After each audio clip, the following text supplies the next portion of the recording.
Na próxima dimensão. Livro psicografado por Carlos Antônio Bacelli, pelo espírito Inácio Ferreira. Capítulo 21. O caso de Nélio talvez induza muitos companheiros espíritas a refletirem assim. Ora, se ele se prevaleceu da mediunidade para objetivos tão escusos e ainda por cima cometeu o suicídio, como é que pode estar merecendo tanto amparo e atenção da espiritualidade superior? Em primeiro lugar, devo esclarecer que eu não faço parte da espiritualidade superior e nem o hospital que fui chamado a dirigir se localiza nas altas esferas. Em segundo lugar, digo-lhes que o chamado Vale dos Suicidas, aos poucos, vai se saneando por aqui. Vocês, os encarnados, com todas as limitações que lhes são impostas pela vida na matéria, porventura consentiriam que o Vale dos Leprosos fosse uma realidade no mundo de hoje? Já não existe uma certa mobilização em nível internacional para se combater a fome e cuidar das vítimas do HIV? Apesar dos pesares, a solidariedade vem conquistando adeptos e os direitos humanos são defendidos pelos vanguardeiros do progresso moral da humanidade. As entidades sofredoras, não importa o equívoco que tenham cometido, desde que se arrependam e se predisponham a repará-lo, recebem, além da morte, a necessária e imprescindível assistência. Aliás, não é outra coisa que nos manda a caridade. Outrora, mesmo deste outro lado, havia escassez de trabalhadores conscientes e, por este motivo, não bastávamos para atender à grande demanda de espíritos necessitados. O aparecimento do Espiritismo nos tem ensejado enormes benefícios, tanto a encarnados quanto a desencarnados, que, mais bem organizados e lúcidos, temos fundado instituições nas proximidades da dor. Assim como os nossos irmãos de ideal vêm erguendo núcleos de assistência na periferia, diversos grupos socorristas têm sido inaugurados por nós outros nas regiões inóspitas da vida espiritual. Tão somente os espíritos recalcitrantes e que deliberam não ser atendidos permanecem vagando nos caminhos do além, e muitos realmente o fazem por tempo indefinido. No antigamente considerado Vale dos Suicidas, foram construídas enfermarias e hospitais, escolas e oficinas de trabalho, pois aos nossos irmãos que cometeram o gesto tresloucado e ilusório do autoextermínio é suficiente, como corrigenda o fato de serem o que os espera numa nova existência do corpo. Nós, os homens, não somos chamados a ser os agentes da lei do karma. Sem que careça ser, por ninguém incentivado a isto, cada qual colherá o que planta.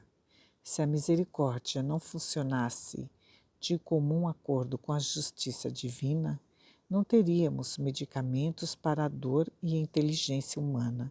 Não se exercitaria no sentido de tornar a vida menos sujeita às vicissitudes. As regiões espirituais mais próximas ao orbe têm sido gradativamente colonizadas.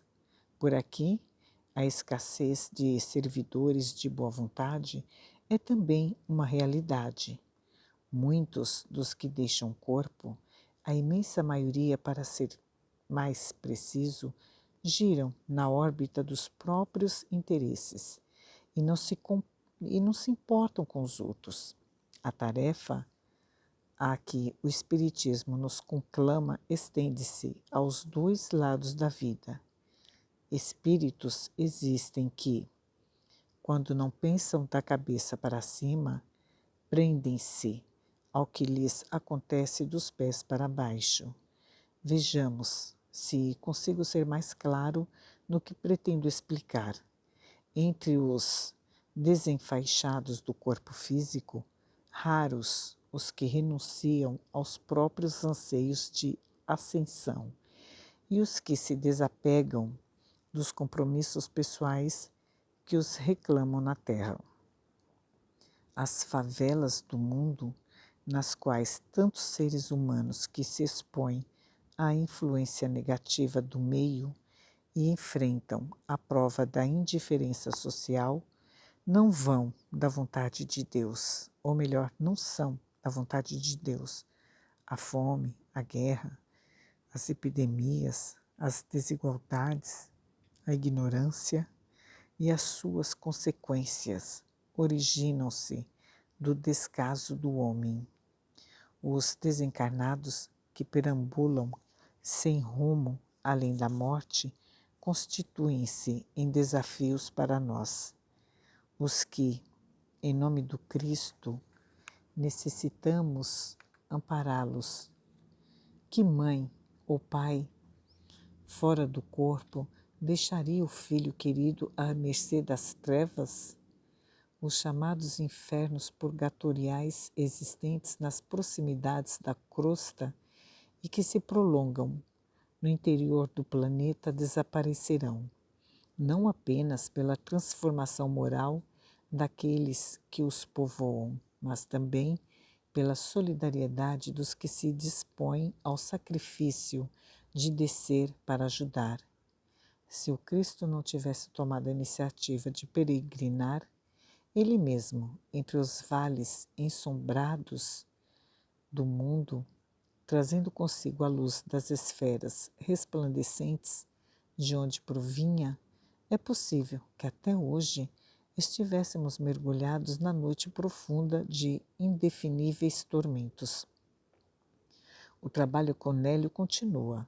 As crises se repetem, mas, a cada instante de lucidez, conversamos e nos últimos dias ele está mais calmo. Realmente, não é fácil vencer obstáculos no mundo, pois tudo parece conspirar contra quem deseja ser correto. A própria sobrevivência de quem procura ser honesto não é fácil. Ganhar o pão com dignidade é permanente desafio numa sociedade que, infelizmente, se caracteriza pela inversão de valores. Os justos, quando não são perseguidos, são esquecidos, relegados a plano de menor importância. Mas, digo-lhes, vale a pena ser coerente e perseverar naquilo que se crê. Deste outro lado, o que conta é o real valor.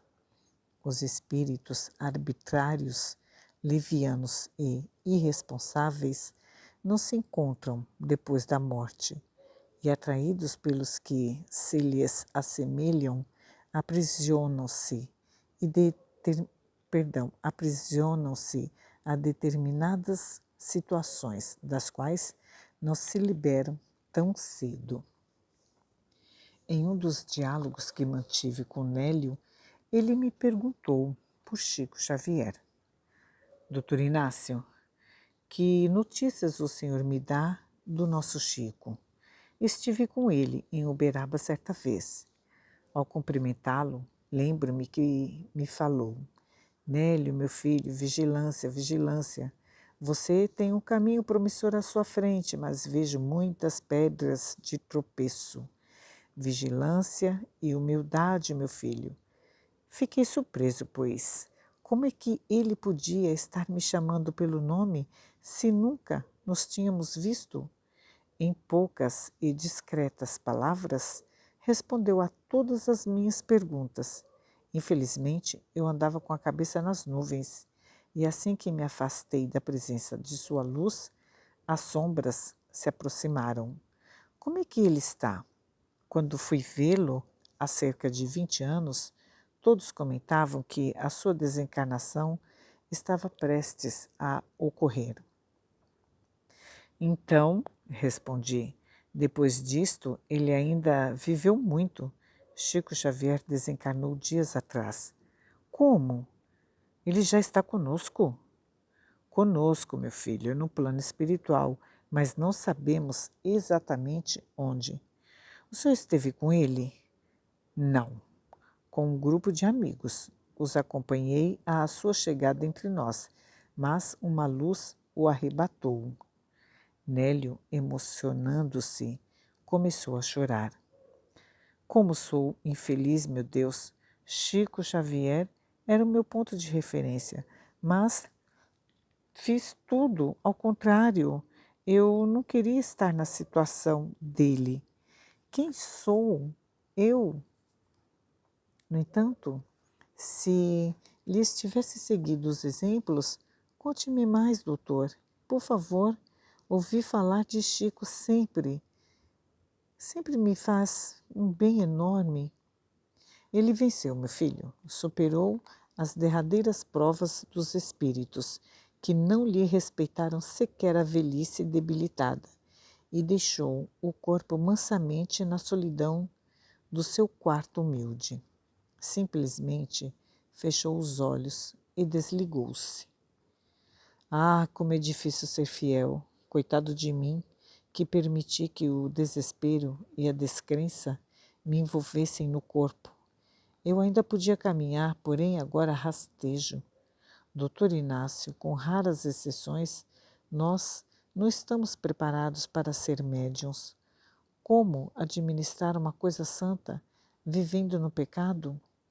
Por que o talento, antes que estejamos espiritualmente aptos a recebê-lo, a mediunidade complicou a minha vida?